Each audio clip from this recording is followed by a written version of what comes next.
All right, good morning, good evening, good afternoon, ladies and gentlemen, citizens of YouTube. This is Pastor Dowell. I was going through some of the comments here on YouTube, and you can read them for yourself. I don't know what it is about this country right here that people value their opinion above facts and above truth. Listen, we may all be entitled to our own opinion, but we definitely are not entitled. We are not entitled to our own facts. And I keep getting these responses from Christians. What kind of pastor are you that you continue to keep talking about guns and you carry guns? Are you afraid of something? I'll tell you the main reason why I carry guns. The main reason why I carry guns is, I promise you this, not because I'm afraid, it's because you are afraid. And when a criminal, or if you're in a convenience store one day, or one of them quick stops, and you have your wife or your children is inside there, maybe using the restroom or buying some chips or something, and you're at the gas pump and you're pumping, and I'm in there myself, and I'm probably getting a water or something like that, and all of a sudden you hear gunshot fire. 99% of you people out there in America that are men, instead of going in there, running in there, try to save your family, you'll probably be towering down behind your car, waiting for the smoke and everything else to clear. Which, if somebody like me was in there, especially a lot of veterans, trained veterans, because myself personally, I'm not going to leave my life in the hands of some police officer that's nowhere trained to anywhere near the level that I am, and dial 911 while everybody else is dying and wait for them to come with their nice fancy silver pens to write up a report, or some Barney Fife come blaring down the avenue, putting the public safety in danger because they're trying to get to this situation knowing good and well the smoke is done clear. No, I guarantee you what's going to happen is that if I was in that store, or a well-trained armed citizen, American citizen, and this guy starts spraying fire, and then we put one in his head and one in his chest cavity, and we eliminate the threat, I guarantee you I'll become a hero that day. And all the rest of the other people who used to be against guns because of the conditioning process of the mainstream news media, all of a sudden we done won more advocates. That's usually some of the scenarios that takes place, because you see, if I was there and I eliminated the threat, and I actually was there to make sure that your family wasn't harmed, and myself personally wasn't harmed, and they got in this situation right there, no, they would probably tout me as a hero. The news would die down, and then back to business as usual. I had a talk down in Gallatin, Tennessee, because somebody saw me get out of the truck. They saw my jump wings, air assault wings, and the 82nd Airborne tab on the back of my truck, and so he wanted to have a discussion with me, and I said sure. So I had a discussion with him, probably for about 15 minutes in the parking lot, and he asked me what was my stance on guns, and I said, "Do you believe the Bible?" He says, "Yeah, I believe the Bible." I said, "You do?" I said, "Do you carry a firearm?" No. I said, "You don't believe the Bible then?" He said, "What do you mean?" I said, "Do you have a Bible on your cell phone?" Yeah, I do. I sure do. I said, "Why don't you turn to Luke 22, verse 36. I said, "Do you believe the words of Jesus?" He said, oh yeah. I believe the words of Jesus." I said, "Turn to Luke 22, verse 36. All right, let me pull it up over here. Rather than me quoting it right, I'm going to pull it up over here, and we're going to read it verbatim from the King James Version of the Bible, okay? And one of the things that stopped him was he said I looked familiar. And he said, "What?" He asked me what my name was. I said, "Pastor Dowell." He said, "Oh, you the one on YouTube?" I said, yeah, I'm the one on YouTube. I asked him, I said, "Do you have it?" "Oh, yeah, I got it." I said, "Can you read that, please?" Yeah, and this is how he read it, because he had it on his phone. "Then said he unto them," that's Jesus, "But he that have a purse, let him take it, and likewise his scrip.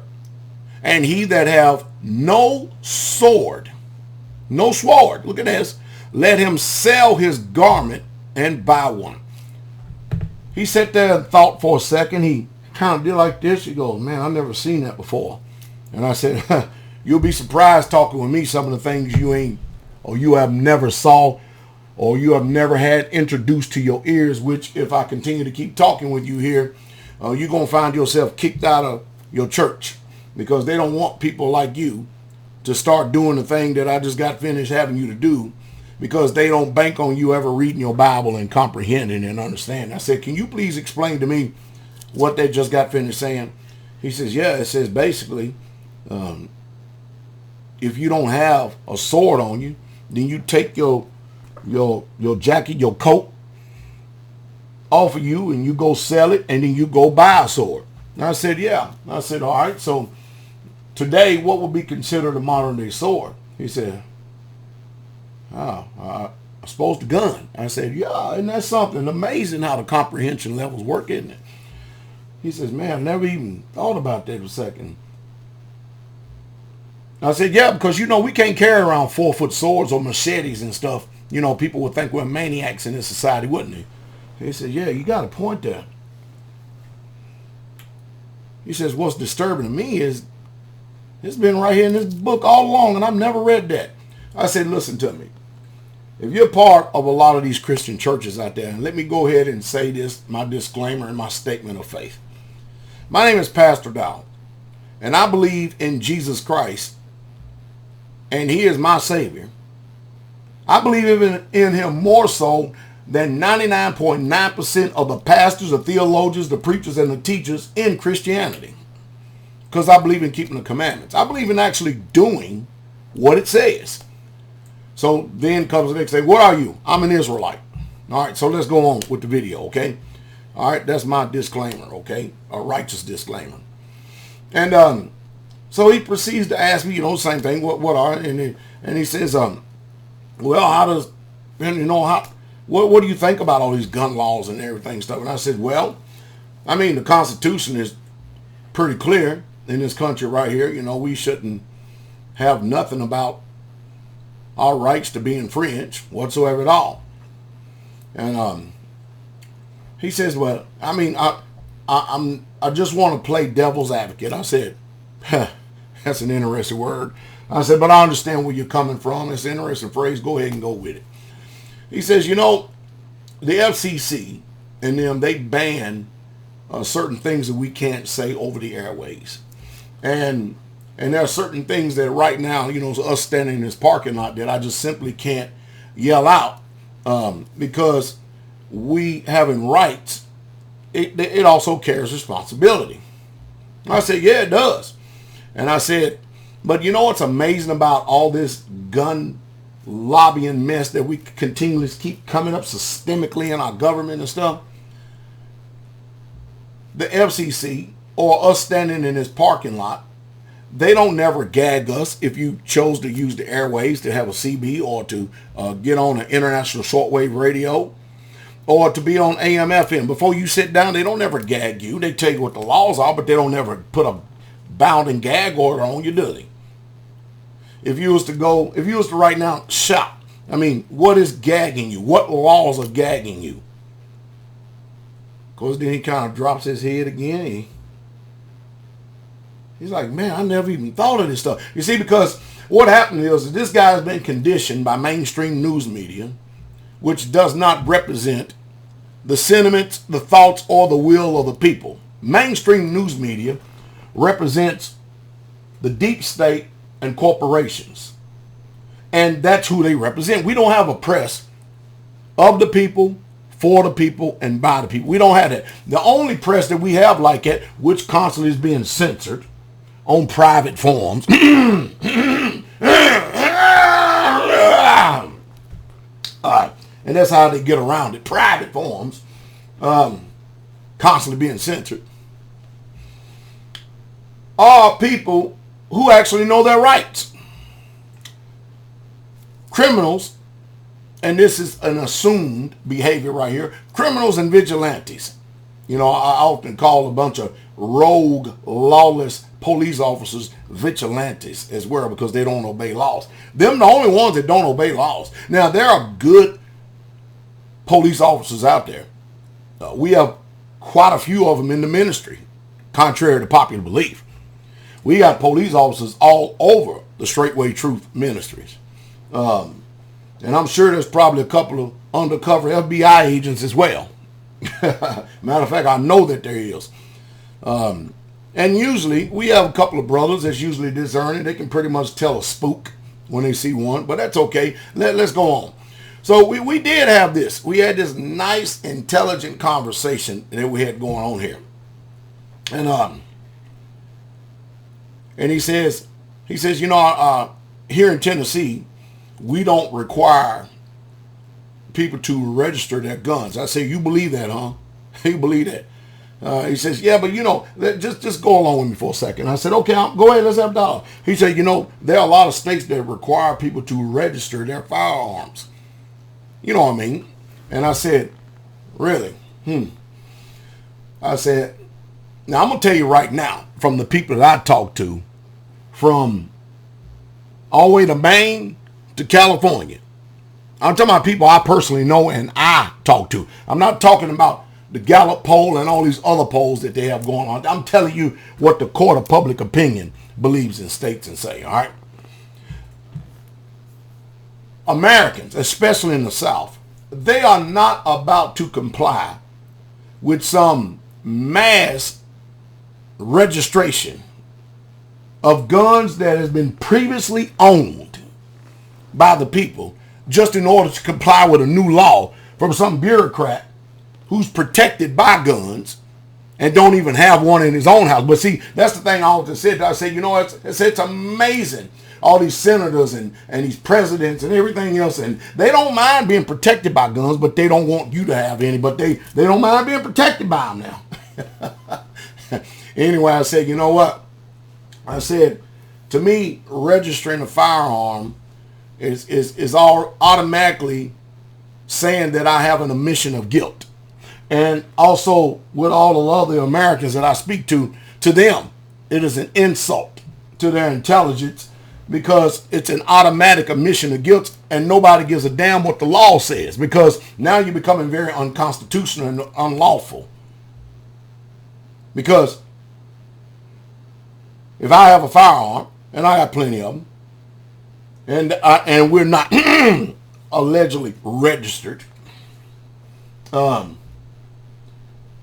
you expect for me to automatically have an admission of guilt by submitting to this registration, just like sex offenders and pedophiles, right? He goes, oh man. And I said, don't even let me get into the history of gun registration and Gestapo Germany.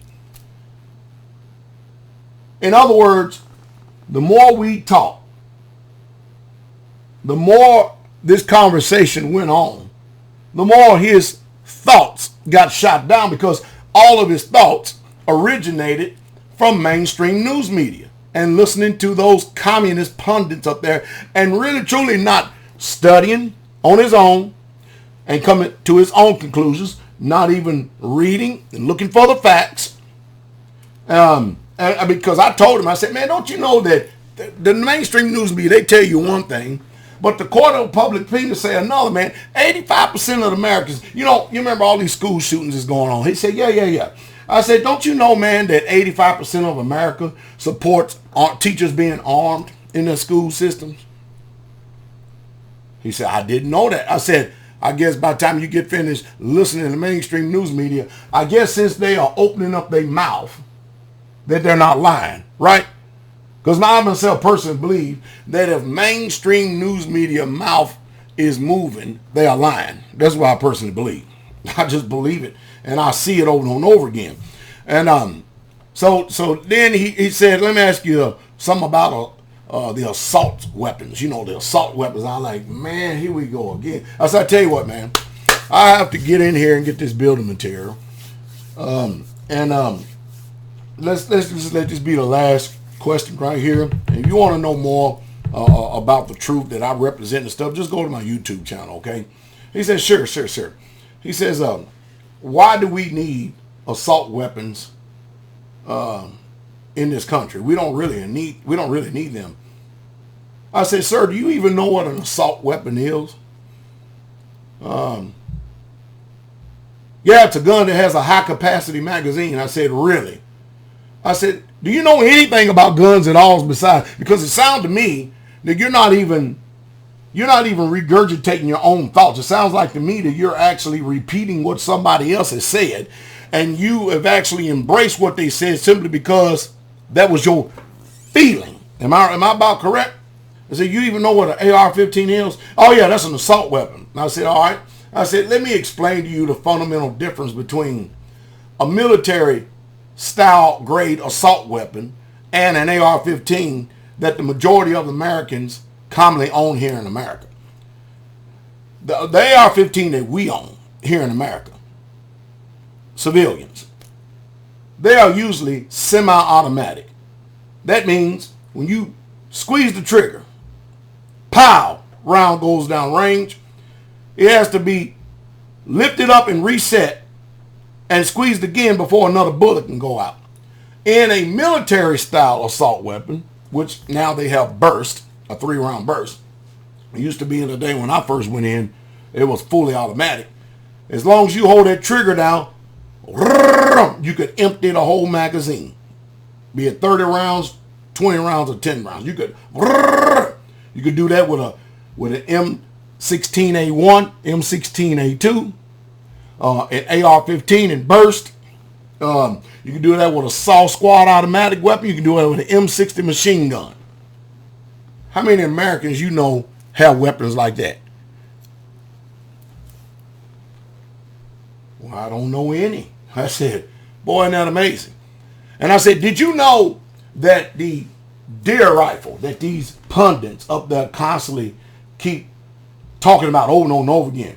I said, did you know that your most common deer rifle, like maybe like a Remington 270 or a 30-06? I said, did you know that those are a hell of a lot more powerful and a hell of a lot more lethal than an AR-15? Man, I didn't know that. How many people you know in America that actually has suppressors at the end of their weapons? Many you call them silencers. How many people you know like that have that? No, I said, but the military does. I said, cops have automatic weapons. The SWAT teams does it in every single state. So there's a double standard when it actually comes to the type of weaponry and the grade of weaponry that we all allegedly so-called possess. You know, I'm not the type of person that is, I've never, ever been what you call a fearful man. And I'm not about to practice it either. Now, don't get me wrong. I have the same common fears as anybody else does, but I've learned in those safety reactions how to push a lot of those things back because of training. Because there are a bunch of things that are just naturally common to man, which if you're trained properly, those fears, they dissipate, they end up going away, if you understand what I mean. But I'm not the type of person, first of all, I don't trust our government. Government by its very definition is evil, because power corrupts, and power corrupts absolutely. And absolute power corrupts absolutely. But you just think about this for a second. If you just take Washington, D.C. in itself, there's anywhere from 2,000 to 2,200 armed, either Secret Service agents, sheriffs, police officers, Capitol Police, all within that little radius up there in Washington.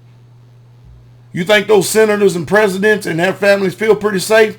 Then what's wrong with us feeling pretty safe in our own person? I'm throw you a bonus in there too, all right? The bonus is that there's an agenda in this country to keep people in population centers. That means cities.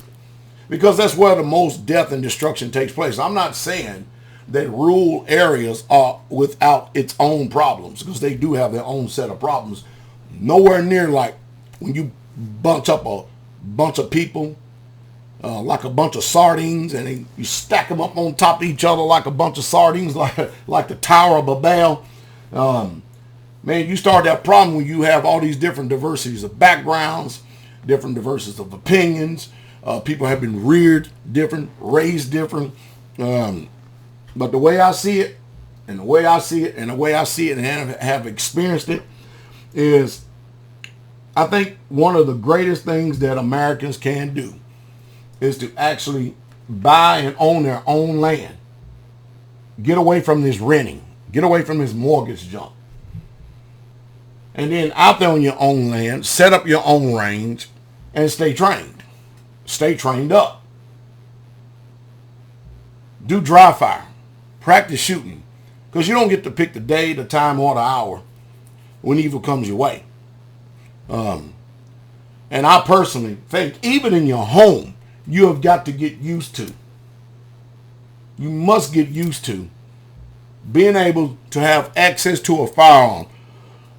Because just because you're somewhere, I mean, think about it for a second. The majority of the houses, and I'm digressing here for a second, okay? The majority of the homes that are built in this country, they are built with stick frame, meaning 2x4 OSB. They have maybe some R19 insulation on the inside, sheetrock, and then aluminum siding on the outside. A bullet can clearly go from one end of the house to the other end of that house, enter and exit, period, point blank. A small arms fire. See this? I ain't gonna go through that. No, 9mm 45. A 308 is gonna have trouble getting through this. The bottom line, AR15 is not gonna go through this. Now, as a matter of fact, I need to go out back and do some tests with a 30-06 and a 270 because I think it'll mess it up pretty good. But what I'm getting to is this, is that they have conditioned us to the point to trust in everything that they say, everything that they put forth. Whatever they say, we're supposed to swallow it hook, line, and sinker and never throw it up. We never use self-autonomy in this country for nothing. We never think on our own merit or our own ability. We go to public school. There's a system already in place, and what do? They teach you how to think the way they want you to think, and they don't allow you to independently, and they give you the books and the curriculum to think by.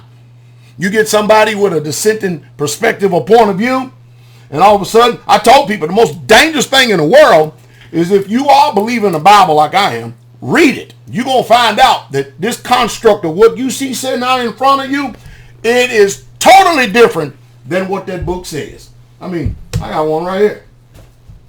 Got one right here.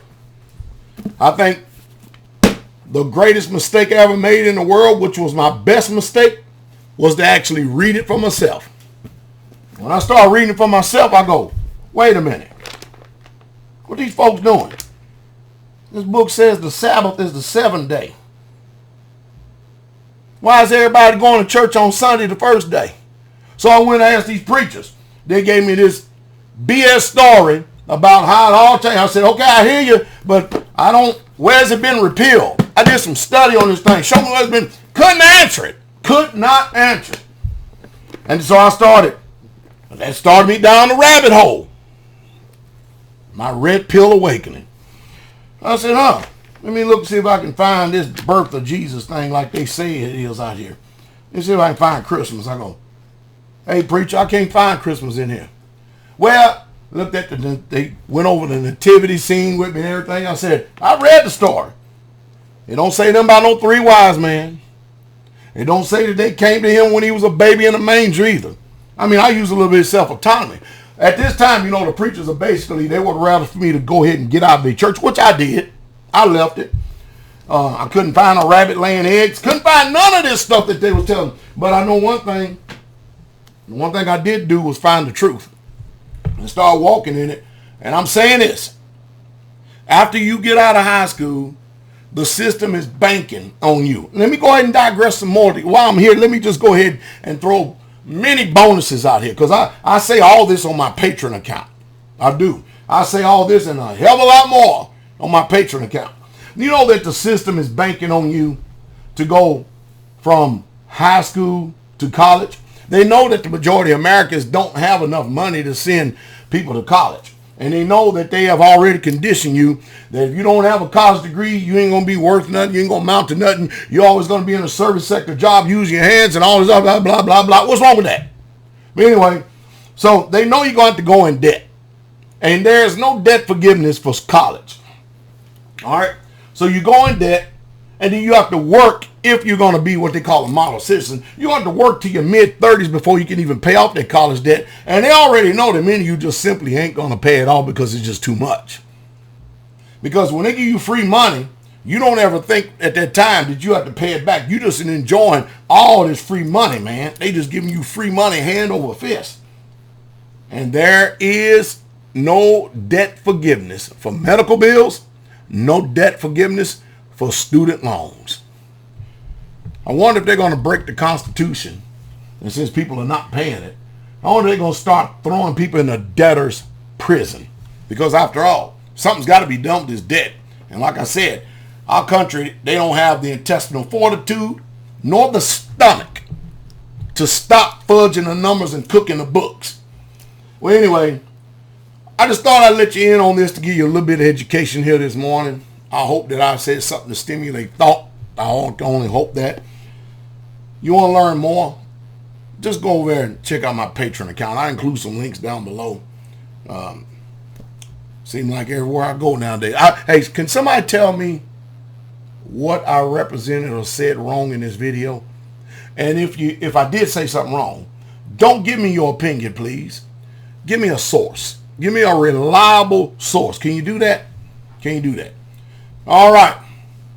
I hope y'all have a wonderful, wonderful day. I hope I ain't got to deal with this mess no more.